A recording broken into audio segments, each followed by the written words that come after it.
It's my pleasure to introduce Senator Tom Carper. No more introduction necessary.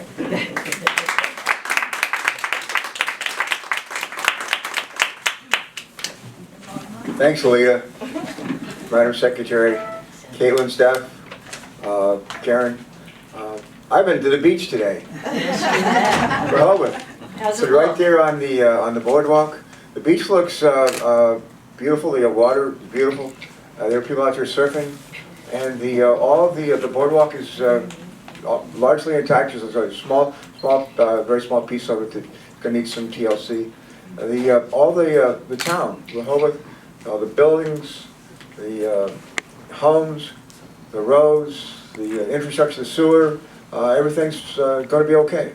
And they withstood winds, I think, through Friday night, Saturday, into Saturday, for about 24 hours, sustained winds, 50 miles per hour, gusts up to 75 miles per hour. And the people who, some of the people who lived there for a long time said that it was the worst storm northeaster they've seen since 1962. And in 1962, what happened is pretty much the boardwalk was gone, and like that, the businesses, the homes, the roads were flooded, and sewer systems were, I think, knocked out. And that was not a happy day.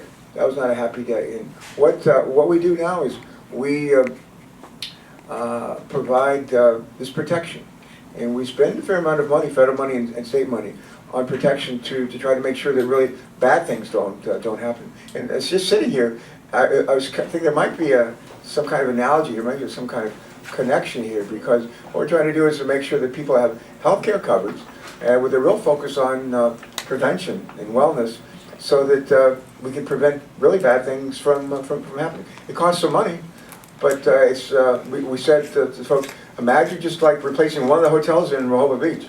That's probably as much as we spend on the beach preservation, the dune preservation, in every several years. It's so compared to what? Compared to what? When I was 27 years old, I'd been a naval flight officer during the Vietnam War. Came back from Southeast Asia, moved to Delaware to get an MBA at the University of Delaware, and I didn't have health care coverage.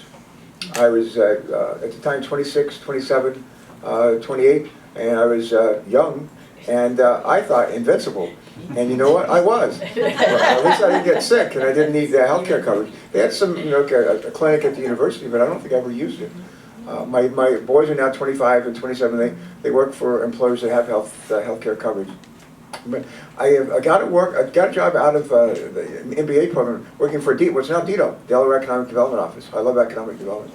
I worked for them for about 6 months. It took me 6 months to be eligible at the time for the state health insurance program and for the state contribution. So after 6 months, I started taking advantage of that. And then I ran for state treasurer. I had to quit my job, and I didn't have health care coverage again. And so I was sort of in the soup all over again. So and at the time we had a lot of people didn't have health care coverage in this country.